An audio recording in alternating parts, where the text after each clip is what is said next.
You're watching News 10 with Dana Howard and Alicia Malaby. This is News 10 at 11.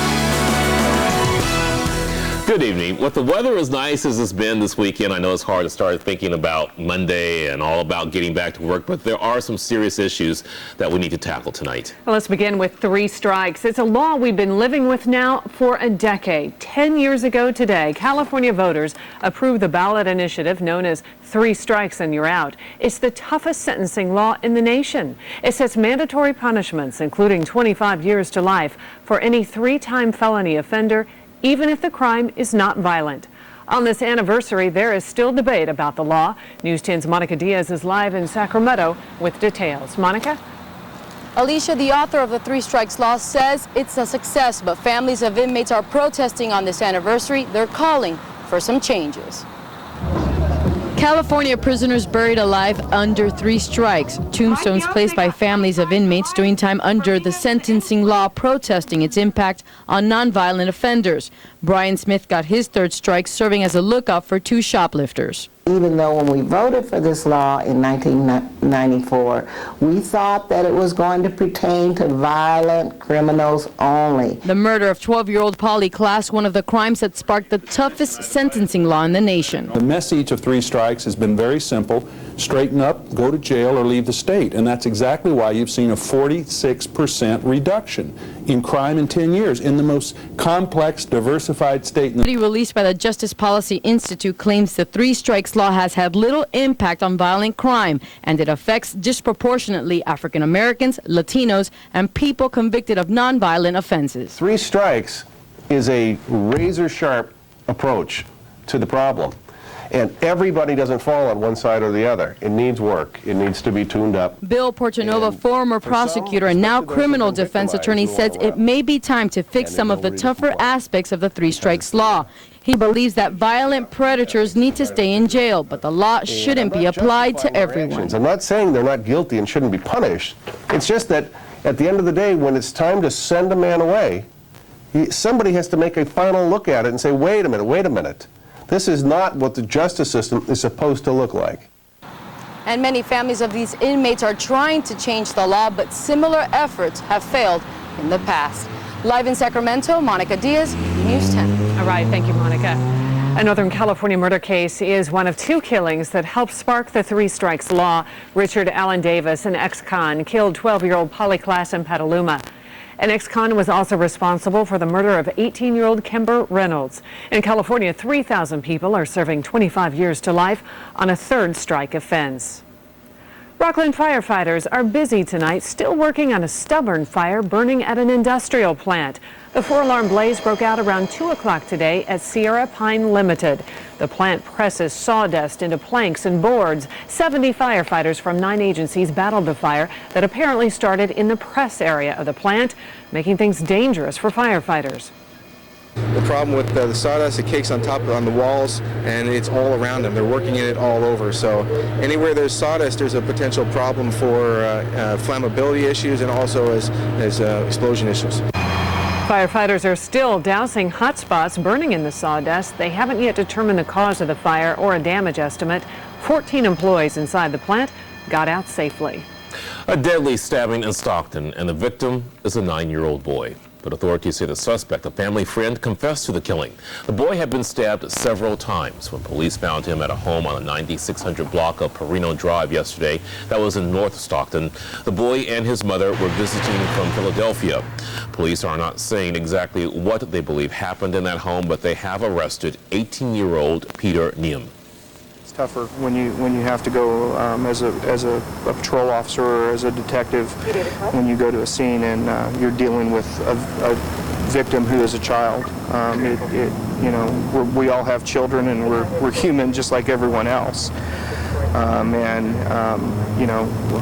But we do a good job of remaining professional and remembering what our job is and focusing on that part of it.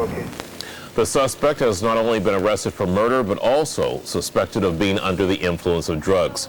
Police are not saying how drugs may have played a role in the murder. A car pulls up Saturday night, the windows go down, and seconds later, a 19-year-old man is dead. It's a typical drive-by shooting. The Sacramento County Sheriff's Department is still looking for the black SUV that opened fire on a group of people standing outside of a home on 45th Avenue. The shooting injured 3 other people as well. Scott Peterson's jury may not be seated for at least another month in his murder trial. This jury selection process got underway Thursday with potential jurors filling out a pretty long questionnaire. The process continues tomorrow with another group expected at the San Mateo County Courthouse. Even years after his capture, the Unabomber still attracts plenty of attention. Now, a ruling may allow the federal government to keep his anti-technology writings indefinitely. An earlier decision would have allowed the writings to be sold, with profits going to Ted Kaczynski's victims.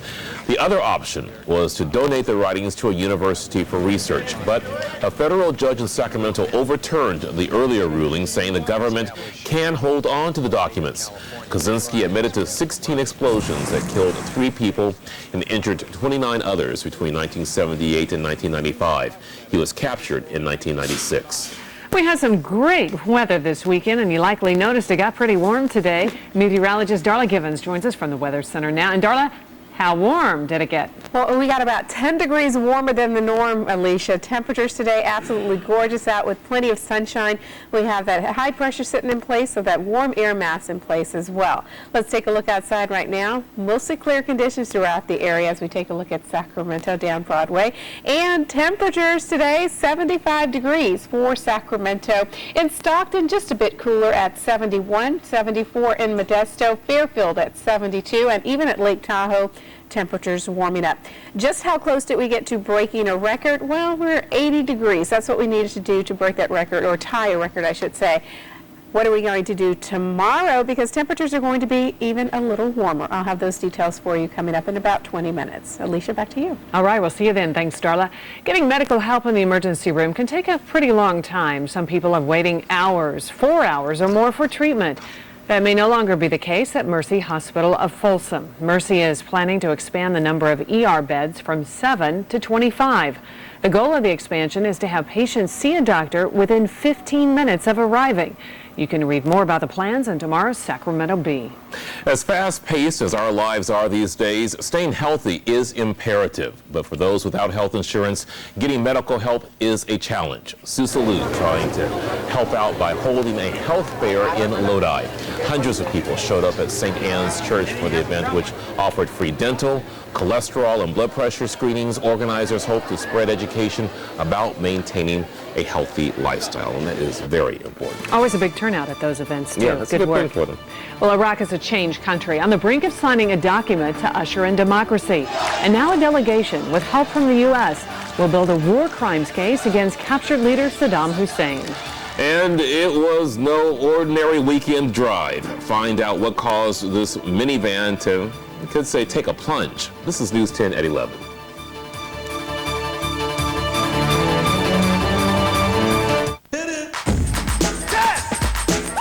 News 10 Good Morning's Monica Wood. And I'm Melissa Crowley. You know the best part about weather and traffic on the 10s on News 10 Good Morning? It's got to be the weather and traffic together. Where there's weather, you're going to find traffic. Weather and traffic and weather, they just go together. Today we are going to start off with areas of fog. Melissa will let you know how that may be affecting your roadways. So get your weather and traffic on the 10s together On News 10 Good Morning. for your Monday forecast. What's going on? Here's what It's a voluntary toxicology test conducted today on the captain and the first mate. 2 people are dead tonight and a woman. SUV parked about a half a mile away from the Baghdad Convention Center, where the signing is to take place in the morning. Although the White House insists Iraqis, not Americans, will lead the prosecution. Even limited U.S. involvement could jeopardize the trial's legitimacy. To avoid that, the U.S. is asking other nations to assist. The worst possible scenario is where a terribly guilty and evil dictator is perceived by some people to be railroaded by virtue of the fact that we're working on the prosecution.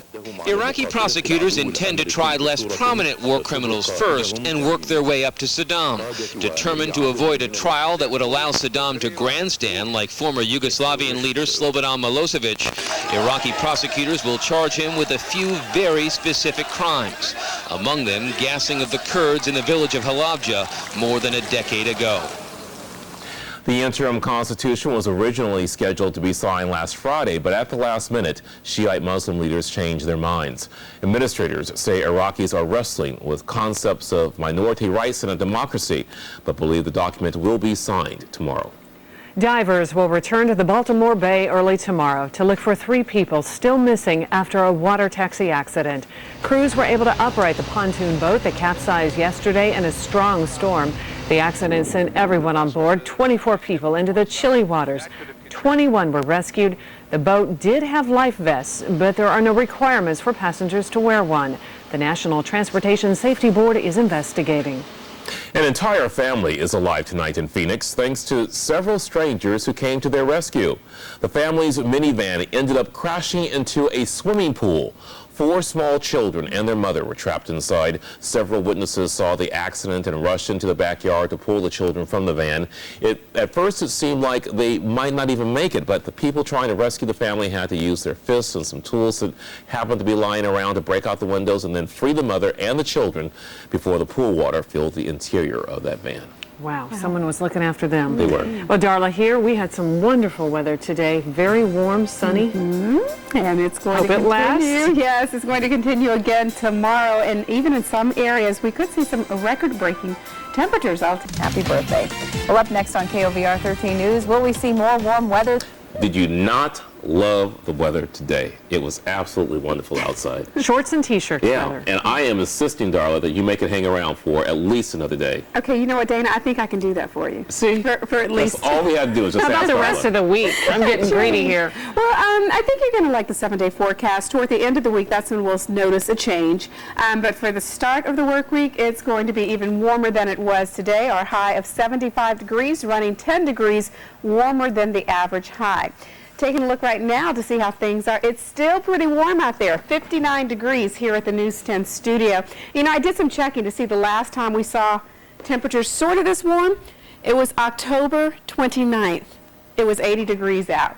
Now, we're not going to get quite to 80, but we'll get close. 58 in Elk Grove, 56 for Stockton and Modesto, and 53 at Pollock Pines right now. So you can see all up and down the valley and also the foothills temperatures in the 50s. But not only was it nice here in the valley in Sacramento, but take a look at other temperatures throughout the state. 83 for Los Angeles and Redding, so very nice weather there as well. 75 in Bakersfield. We have that area of high pressure that's over the Pacific, and that's going to keep our temperatures nice and warm over the next several days. Now, as far as records are concerned, for tomorrow, we need to get to 80 degrees to tie a record, and on Tuesday, 78. We'll come close, but I don't think we'll quite make it there. Temperatures will be just a few degrees shy. But this area of high pressure remaining in place, it's going to continue to bring that warm air mass over the area. Also, we'll get those northerly winds, and the northerly winds generally warm us up and dry out the atmosphere. So we're going to see very nice conditions for the next several days. By the end of the work week, that's when we'll notice a change. We'll start to see that high weaken just a bit as a stronger system moves to the Pacific Northwest. And that's when we'll notice more cloud cover and a cooler air mass moving into the region. But for tomorrow, San Francisco, once again, looking for a high of 77, and that's where we could see some record breakers. 77 for Rio Vista, also 78 in Vacaville. In the San Joaquin Valley, mostly sunny skies out. 74 in Turlock. Here in the Sacramento region, look for a high of 77 in Natoma, 78 for Folsom and Elk Grove. The North Valley and North Hills will see temperatures in the mid to upper 70s. Roseville, try 79 tomorrow. 75 for Angels Camp, mostly sunny skies, and in the high country, temperatures will be warming there as well, upper 50s to right around 60 degrees for Truckee, and even warmer in Quincy at 74. 78 for tomorrow, so get out, enjoy, throw those shorts and tank tops on, and also those flip-flop shoes. There you go. Why are you looking at me like that, Dana? This is March, isn't it? It is. I know, we're seeing temperatures typical of like later April. Late April, early May. Yeah. Very nice. I'll take it. No, I'm not. Okay, It's fine. you're just baffled. Yeah, I was just Okay. making sure. No, it still feels like February to me, mentally. Like, So, I yeah. can't believe February is already over. I'm still just trying to figure out where my shorts and t-shirts are. Dig through my closet. Mine are packed away. Thank you, Darla. Well, the controversial film, The Passion of the Christ, remains a top draw at the box office, bringing in $200 million so far. It's rated R, making it off limits for children because of extreme depictions of violence. A teacher in Washington, D.C. was suspended for showing her 6th grade class parts of the film. But as Aaron Hayes reports, there are some younger faces in the audience. Thousands of teenagers, some even younger, are going to see The Passion, many encouraged by their churches to see this story for themselves. It'll really let me see, wow, this is truly what he did for me. Pastor Teresa Johnston's never taken her Christian teen group to an R-rated movie, but this, she says, is different. There's not a lot of value for the R-rated movies that they have seen. I feel that there's tremendous value and impact from this movie. Because they say the experience of seeing Jesus suffering brings a much deeper appreciation of what he sacrificed. And many teenagers who've seen it are clearly moved. I mean, it's powerful. You know what I'm saying? That really touched my heart. It was appropriate because of what Jesus did for us, and we need to see it. Still, many Christian organizations are warning many children should not see this movie. I would never take a young child to see this level of graphic violence. For a 7 or 8 year old, this will be a traumatic and frightening experience. Parents are being urged to see it first and then decide if their child should see it. You could have a 12-year-old child who's very mature, and this could be a spiritually transforming experience for them. On the other hand, you could have a 15-year-old child who is very sensitive, and this could be very traumatic for them. Bill and Susan Knoll brought only their oldest, Sarah, with them. The other 3 children are younger, and I did not think that they needed to see the violence. Sarah, though, saw much beyond the violence. It moves you because this is something you can relate to, because this is what I believe. This movie is 2 hours of suffering with Jesus, and many caution before taking a child along. Make sure they're ready for this. Aaron Hayes, ABC News, Atlanta. I would imagine you would have to give it quite a bit of consideration before you take a child. Yeah, especially the younger ones. Everybody has agreed. Leave them at home just about. It is rated R. Yeah. Brian here, the rated Kings G. look good today. For good is right. Long road trip coming to an end. No Weber, no Bobby Jackson. They still pull it out, though. The Kings used a powerful third to finish 2-1 on the road trip. Highlights from Orlando when we come back. Plus, did you see this during the game? They said at the Don't table, mess no, it was not. with Oh, the really? Magic's mascot. I'll tell you what happened next in sports. He's not smiling. He's like the live report by Coase. Hi, I'm News 10's Jennifer Smith. Get ready to mark your calendar